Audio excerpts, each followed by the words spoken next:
One of these teams has been pretty hot lately. They're on a 5-game winning streak. They're looking to make it 6. And the other team has been pure ass. Oilers fans, I'm sorry, okay? You know I love you. But since that Four Nations tournament, Edmonton's been kind of struggling a little bit. And last night they were looking to turn it around with a big win against the Habs. Now this game review is brought to you by Miraj Trading, where everybody is jumping right now. Everybody's going cuckoo for Cocoa Puffs about these brand new Upper Deck Series 2 hobby boxes. That's right. Every big collector is looking to get their paws on some of these right now, and you can find them, of course, at miragetrading.com. But here we go. Habs, Oilers. The puck is dropped, and the Oilers come out of the gate flying. They're getting a lot of good looks. Draisaitl is just dancing out there.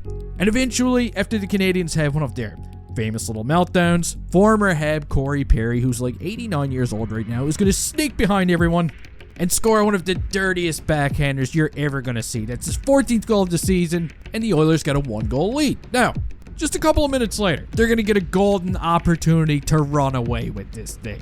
Oh my God. Penalties, penalties, penalties. Gallagher gets 2 minutes for a high stick.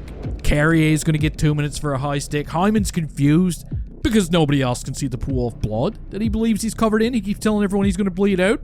But the Oilers get a 2-man advantage. And not only did the Habs kill it off, but right when it comes to an end, our little bundle of joy, he's going to strip Dineen of the puck and tie this game up at 1. That's his 31st goal of the season, and this kid is as hot as the devil's ass crack right now. You gotta love it. But now we're gonna move on to the second period, where within the first minute, we get a huge no-no. Check it out. Struble jumps on the ice, Carrier plays the puck, and that's too many men. Look at the Oilers bench. They're all over that one.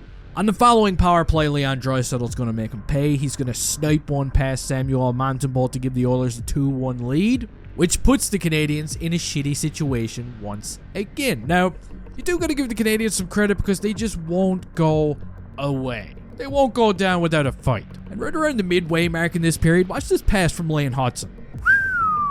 Tape to tape with Mario Armia. He's going to one-time that hot pocket, and he's going to beat Skinner to tie this game up once again. 2-2 is going to be your final score after 40 minutes of play, and I don't care what anyone says. The Habs were lucky that the Oilers didn't just run away with it during that period. That could have gotten ugly. They doubled the Canadiens in shots. Now we're going to move on to the third period where the Oilers continue to press. We got that Dineen kid out here looking for his first goal. Janmark gets a short-handed breakaway. He's going to try and be cool. He's going to try and score a backhander like Papa Perry earlier, but he doesn't do shit. Two of these goaltenders are going to be absolutely perfect during the third period, so you know what that means. This game is going into overtime, where the Canadiens have actually been pretty good lately. And they're going to get a couple of decent looks. Mike Matheson is really trying to end this thing. He wants to be the overtime hero, but unfortunately, they're not going to do it.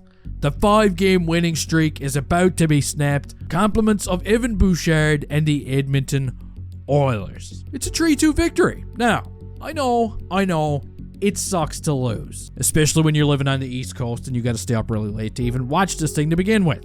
However, if you're looking for a silver lining, they did pick up a massive point. Let's take a look at the standings real quick. You see the Canadiens remain to be just 1 point out of a wildcard position right now.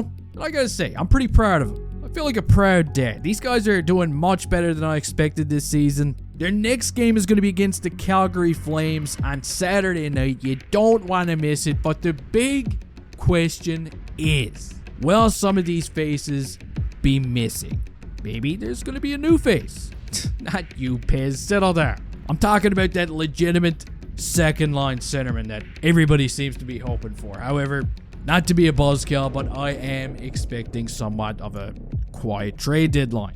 But you could go ahead and let me know your thoughts down in the comments section. Please don't forget to give that like button a stone cold stunner on the way out of here. And hey, I'll see you next time.